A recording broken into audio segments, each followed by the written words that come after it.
Assalamualaikum warahmatullahi wabarakatuh. Kami dari kelompok 1 yang beranggotakan 5 orang. Ada Dinda Khairunisa, kemudian ada Makfiroah, ada Rani Anggraini, ada saya sendiri Riri Hendriani sebagai moderator, dan ada Salsabila Ristida.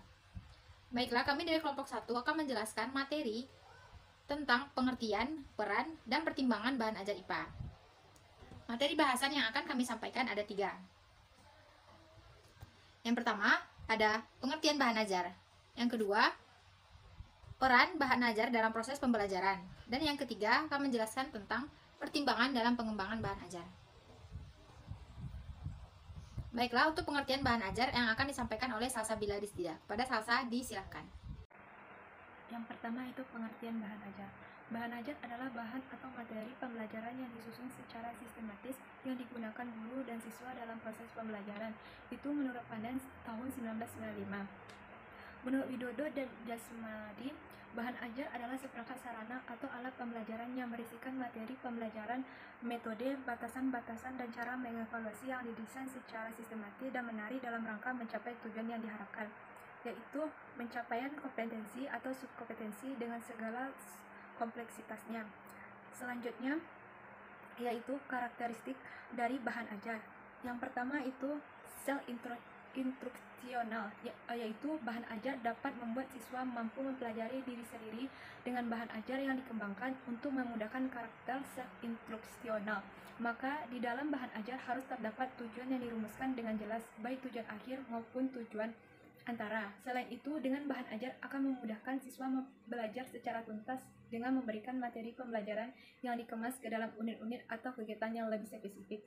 Yang kedua itu self-contained, yaitu seluruh materi pembelajaran dari suatu unit kompetensi atau subkompetensi yang dipelajari terdapat di dalam satu bahan ajar yang secara utuh. Jadi bahan ajar haruslah memuat seluruh bagian-bagian dalam satu buku secara utuh untuk memudahkan membaca mempelajari bahan ajar tersebut. Yang ketiga yaitu stand-alone.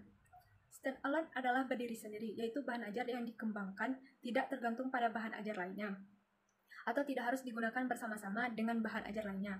Artinya, sebuah bahan ajar harus dapat digunakan sendiri tanpa tergantung dengan bahan ajar lainnya. Yang keempat itu adaptif. Adaptif adalah yaitu bahan ajar hendaknya memiliki daya adaptif yang tinggi terhadap perkembangan ilmu dan teknologi. Bahan ajar haruslah memuat materi-materi yang sekitarnya dapat menambah pengetahuan pembaca terkait perkembangan zaman atau lebih khususnya perkembangan ilmu dan teknologi. Yang kelima itu user-friendly, yaitu setiap instruksi dan paparan informasi yang tampil bersifat membantu dan bersahabat dengan pemakainya, termasuk kemudian pemakaian dalam merespon dan mengakses sesuai dengan keinginan. Jadi, bahan ajar selayaknya hadir untuk memudahkan pembaca untuk mendapat informasi dengan sejelas-jelasnya. Selanjutnya itu pendapat dari Depdiknas tahun 2005. Yang termasuk isi pendidikan ialah segala sesuatu yang oleh pendidik langsung diberikan kepada peserta didik dan diharapkan untuk dikuasai peserta didik dalam rangka untuk mencapai suatu kompetensi. Selanjutnya, peran bahan ajar dalam proses pembelajaran. Proses pembelajaran merupakan suatu rangkaian kegiatan aktivitas dalam upaya perwujudan kompetensi siswa dibangun oleh berbagai unsur. Yang pertama yaitu unsur raw input atau siswa yang akan diproses atau dibentuk kompetensinya. Yang kedua, yakni instrumental input terdiri dari tujuan, materi berupa bahan ajar, media, dan perangkat evaluasi yang berfungsi sebagai perangkat yang akan memproses pembentukan kompetensi. Selanjutnya, yaitu perangkat lingkungan atau environmental input, seperti lingkungan keluarga, sekolah, maupun masyarakat yang turut mempengaruhi keberhasilan pencapaian kompetensi. Nah, saya akan melanjutkan presentasi dari teman saya sebelumnya, yaitu mengenai peran bahan ajar bagi guru. Nah, peran bahan ajar bagi guru yang pertama sebagai penambah wawasan. Nah, wawasan di sini maksudnya yang mana wawasan bagi guru untuk pemahaman substansi secara komprehensif. Lalu yang kedua sebagai bahan. Nah, bahannya adalah bahan yang akan digunakan dalam proses pembelajaran. Lalu yang ketiga, mengorganisasikan pembelajaran. Nah, di sini maksudnya bahan ajar ini dapat mempermudah guru dalam mengorganisasikan pembelajaran di dalam kelas. Lalu merencanakan penilaian. Tentunya dengan menggunakan bahan ajar akan mempermudah guru dalam merencanakan penilaian pembelajaran. Lalu yang kelima sebagai media, yang mana merupakan media pembelajaran. Dan yang terakhir menentukan metode sesuai kebutuhan, yang mana dapat mempermudah guru dalam penentuan metode pembelajaran yang tepat serta sesuai dengan kebutuhan siswa. Lalu yang kedua ada peran bahan ajar bagi siswa. Yang pertama sebagai pegangan. Nah, maksudnya di sini sebagai pegangan siswa dalam penugasan pada materi pembelajaran untuk mencapai kompetensi yang dicanangkan atau yang telah direncanakan sebelumnya.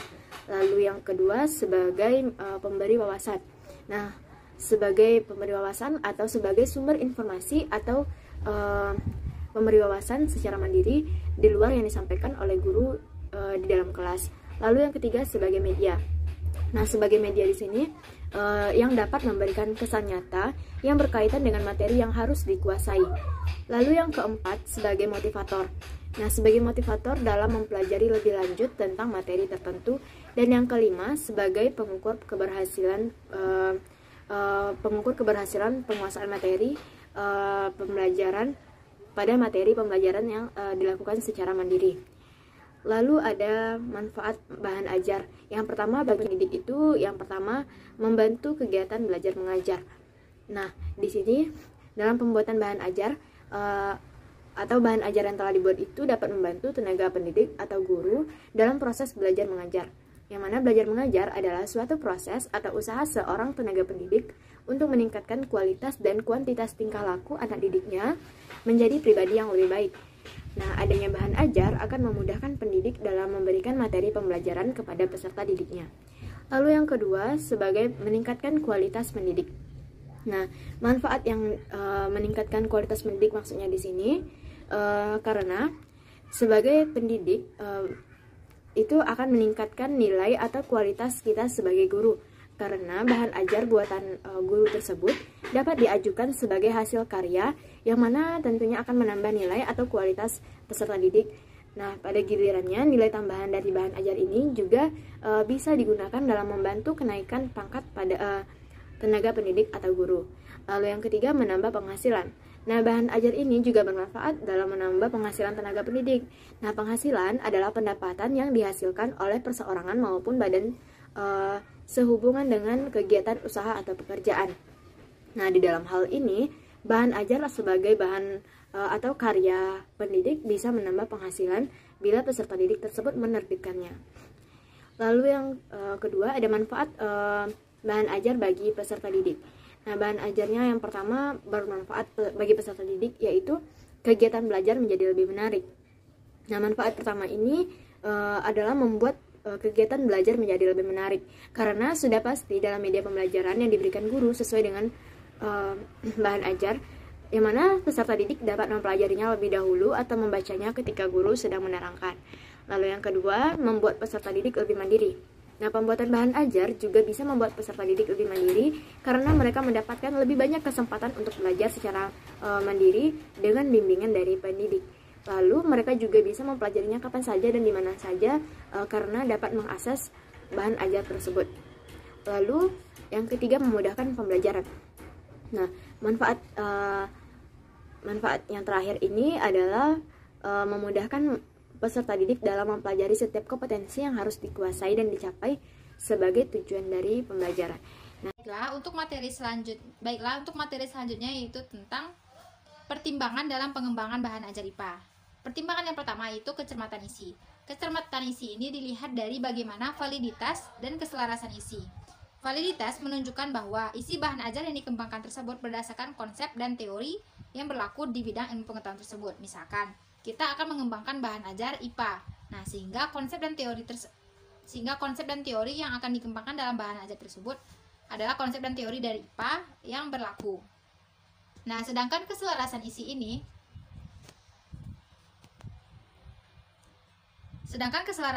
berarti kesesuaian isi bahan ajar dengan sistem nilai yang diterapkan atau yang telah disepakati. Dengan demikian maksudnya bahan ajar jika ada bahan ajar yang mengabaikan sistem nilai, maka bahan ajar tersebut merupakan bahan ajar yang kurang tepat. Karena bahan ajar tersebut sangat mementingkan yang namanya itu keselarasan isi atau sistem nilai yang berlaku atau yang telah disepakati. Nah, untuk yang selanjutnya yaitu pertimbangan dari segi ketepatan cakupan.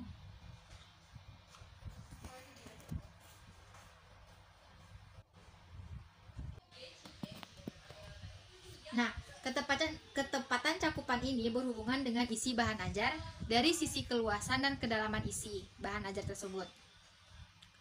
Nah, keluasan dan kedalaman isi ini berhubungan dengan apakah keutuhan konsep berdasarkan bidang ilmu.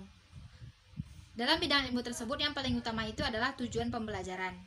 Setiap penatar atau yang pengembangan bahan ajar yang membuat bahan ajar pasti mempunyai tujuan pembelajaran dari mata pelajaran yang dikuasainya. Nah, dari tujuan tersebut dapat kita tentukan seberapa luas, dalam, dan utuh topik yang akan disajikan. Kemudian bahan ajar yang dikembangkan sesuai dengan materi pokok dan komponennya berdasarkan pada materi yang telah ditentukan tersebut. Maksudnya, misalkan kita akan mengembangkan bahan ajar IPA. Nah, sehingga keluasan atau kedalaman isi tersebut dapat dilihat dari tujuan pembelajaran.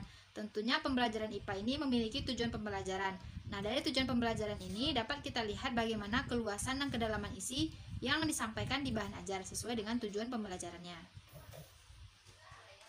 Nah, yang ketiga yaitu pertimbangan dalam ketercenaan bahan ajar. Ketercenaan bahan ajar ini ada 3, ada pemaparan logis, ada penyajian materi runtun, dan contoh dari ilustrasi yang memudahkan pemahaman. Nah, untuk pemaparan logis ini maksudnya bahan ajar yang dipaparkan itu logis, misalnya mulai dari umum yang ke khusus, atau dari yang khusus dulu atau ke yang umum, atau dari yang mudah ke yang sulit, atau dari yang inti ke yang pendukung. Nah, dengan demikian siswa dapat dengan mudah mengikuti pemaparan dan segera dapat mengaitkan pemaparan tersebut dengan informasi sebelumnya yang sudah dimilikinya. Nah, bahan ajar yang dipaparkan secara tidak logis akan menyulitkan peserta didik. Nah, dengan demikian informasi yang diterima oleh peserta akan saling terkait, bahkan dapat dikaitkan dengan informasi yang sudah dimiliki sebelumnya.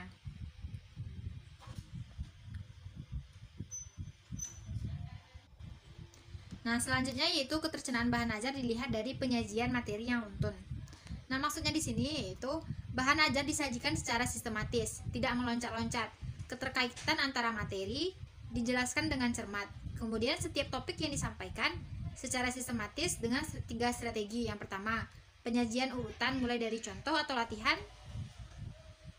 Misalkan urutannya itu tidak meloncat-loncat di sini, maksudnya misalkan kita di bahan ajar itu menjelaskan terlebih dahulu penyajian uraiannya, kemudian lanjut ke contoh soal, dan kemudian ke latihan. Nah, atau kita mulai dari contohnya dulu, kemudian latihan, baru kita memaparkan penyajian materinya. Atau kita mulai dari penyajiannya dulu, kemudian latihan atau contoh. Nah, 3 urutan tersebut dapat digunakan dalam penyajian bahan ajar. Nah, untuk ketercenaan bahan ajar yang ketiga yaitu contoh dan ilustrasi yang memudahkan pemahaman. Nah, untuk menyajikan suatu topik dan pemaparan pokok bahasan diperlukan contoh dan ilustrasi agar dapat membantu peserta didik untuk mempermudah pemahaman mereka. Nah, contoh dan ilustrasi ini dapat dikembangkan dalam berbagai bentuk. Bisa yang tercetak narasi, atau melalui poster, atau kartu-kartu atau flipchart, atau bahan ajar yang non-cetak seperti video, audio, dan lain-lainnya. Nah, sehingga prinsip utama dalam pemilihan ilustrasi dan contoh ini yaitu ketepatan contoh dan ilustrasi untuk memperjelas teori atau konsep yang akan dijelaskan. Nah, jika contoh dan ilustrasi yang didapatkan itu tepat sesuai dengan materi, akan membuat peserta semakin paham dengan apa yang akan kita sampaikan dan akan menarik dan bermanfaat bagi peserta didik. Nah, ini ada contoh dan ilustrasi yang memudahkan pemahaman. Ada yang animasi dan flipchart. Sekian dari saya, mungkin itu yang dapat saya sampaikan. Saya kembalikan ke materi selanjutnya. Nah, kita lanjutkan materi selanjutnya yaitu bagian dari ketercernaan bahan ajar, yaitu ada alat bantu yang memudahkan. Nah, alat bantu yang memudahkan ini maksudnya bagaimana? Jadi, untuk bahan ajar yang baik, tentu perlu adanya alat bantu. Tujuannya adalah untuk memudahkan si peserta didik dalam memahami materi yang ada atau disajikan di dalam bahan ajar tersebut. Tentu seperti bahan ajar cetak dan non cetak. Kalau bahan ajar cetak, contohnya bahan ajar itu dapat berupa rangkuman setiap bab, kemudian penomoran, judul bab yang jelas, serta tanda-tanda khusus. Misalnya ada tanda tanya yang berarti itu menandakan sebuah pertanyaan di dalam bahan ajar tersebut. Nah, bagaimana dengan bahan ajar yang non cetak? Bahan ajar non cetak ini dapat berupa rangkuman, petunjuk belajar bagi si siswa atau si peserta didik, serta tanda-tanda khusus yang diberikan atau sehingga dapat membantu proses belajar si peserta didik. Misalnya yang non cetak ini nada suara yang berbeda di dalam kaset audio atau caption dalam program video. Kemudian pencernaan bahan ajar selanjutnya yaitu ada format tertib dan konsisten. Nah, bagaimana pula dengan maksud dari format yang tertib dan konsisten? Tentu suatu bahan ajar perlu adanya pemeliharaan atau memelihara ketertiban dan konsistensi. Gunanya adalah agar mudah dikenali oleh peserta didik, mudah diingat, dan mudah dipelajari oleh peserta didik. Contohnya, jika seorang guru menggunakan sebuah kertas warna pada lembar kerja peserta didik berwarna merah, maka seharusnya guru tidak memberikan warna yang lain kepada lembar tugas yang lain seperti itu. Jadi sehingga peserta didik jika mereka melihat kertas berwarna merah, maka mereka akan menandai hal itu adalah sebagai lembar kerja siswa seperti itu, sehingga mudah dikenali, itu maksudnya. Kemudian penjelasan tentang relevansi dan manfaat bahan ajar. Nah, dalam bahan ajar tentu perlu adanya penjelasan tentang manfaat dan kegunaan bahan ajar itu sendiri. Bahan ajar karena bahan ajar itu digunakan sebagai bahan utama yang akan digunakan dalam pembelajaran yang di dalam kelas, sehingga perlu penjelasan yang relevan dan manfaat dari bahan ajar itu sendiri. Kemudian kita lanjutkan. Nah, kemudian kita lanjutkan, ada penggunaan bahasa. Tadi kita telah membahas tentang ketercernaan bahan ajar, lanjutan dari materi sebelumnya. Sekarang kita masuk ke penggunaan bahasa. Kenapa penggunaan bahasa menjadi faktor penting dalam sebuah bahan ajar atau bahan ajar yang diberikan atau sebagai pembantu dalam proses pembelajaran? Karena bahasa ini, penggunaan bahasa menjadi salah satu faktor penting karena bahasa, dengan adanya penggunaan bahasa yang efektif, mudah difahami, sehingga siswa atau peserta didik itu dapat memahaminya dengan baik pula. Nah, seperti itu. Penggunaan bahasa itu meliputi pemilihan ragam bahasa, pemilihan kata yang baik, bagaimana ragam bahasa yang digunakan. Kemudian bagaimana pemilihan kata, apakah kata ini cocok bisa disesuaikan dengan keadaan bahan ajaran seperti ini. Bagaimana pemilihan kata yang baik dan tepat. Kemudian itu ada penggunaan kalimat yang efektif. Nah, gunakanlah kalimat-kalimat yang efektif dalam bahan ajar sehingga peserta didik itu mampu memahami dengan baik. Kemudian penyusunan paragrafnya tidak monoton, tidak hanya paragraf saja, tetapi divariasikan, diberikan seni dalam penyusunan paragraf tersebut. Kemudian kita lanjutkan. Nah, perlu diketahui ragam bahasa digunakan dalam bahan ajar itu adalah ragam bahasa yang non formal. Kenapa tidak formal? Karena bahan ajar ini, perlu diketahui, bahan ajar ini adalah istilahnya sebagai pengganti si guru ketika guru berhalangan hadir atau tidak bisa terjun atau langsung mendampingi siswa untuk pembelajaran pada saat itu, sehingga bahan ajar inilah yang digunakan oleh si siswa untuk atau menjadi pendamping atau guru pengganti bagi si siswa dalam memahami materi yang akan disampaikan. Sehingga gunakanlah bahasa yang non formal yang bisa difahami dengan baik di siswa, tidak formal seperti itu, sehingga kesannya lebih dekat dan seolah-olah itu adalah guru yang memberikan materi kepada si siswa itu, sehingga si siswa merasa tidak kaku dalam memahami materi seperti itu. Kemudian kita lanjutkan. Nah, bagaimana dengan pertimbangan dan pengembangan bahan ajar IPA? Selanjutnya yaitu ada pengemasan. Bagaimana dengan pengemasan bahan ajar sendiri? Nah, pengemasan gunanya adalah untuk merancang atau menata letak informasi dalam satu halaman cetak, serta pengemasan dalam paket bahan ajar yang multimedia. Kemudian penataan letak informasi untuk satu halaman cetak dalam bahan ajar hendaknya mempertimbangkan hal-hal seperti narasi yang digunakan atau istilahnya teks yang digunakan. Bagaimana teks yang digunakan dalam satu halaman itu, apakah teks saja atau bacaan saja atau gambar saja seperti itu. Jadi harus disesuaikan di bagaimana si siswa itu tidak bosan dalam memahami bahan ajar itu. Kemudian bagian yang kosong, berikanlah bagian yang kosong untuk mendorong si peserta didik dalam memberikan coretan-coretan, karena dapat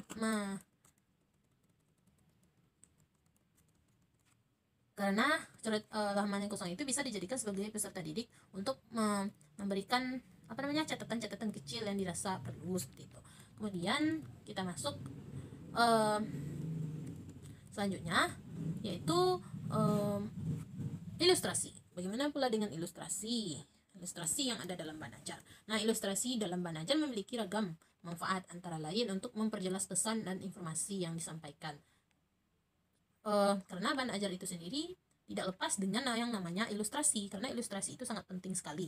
Karena jika hanya memberikan atau menyampaikan suatu materi dalam bentuk kata-kata saja, siswa akan bosan dan pembelajaran pun terasa monoton.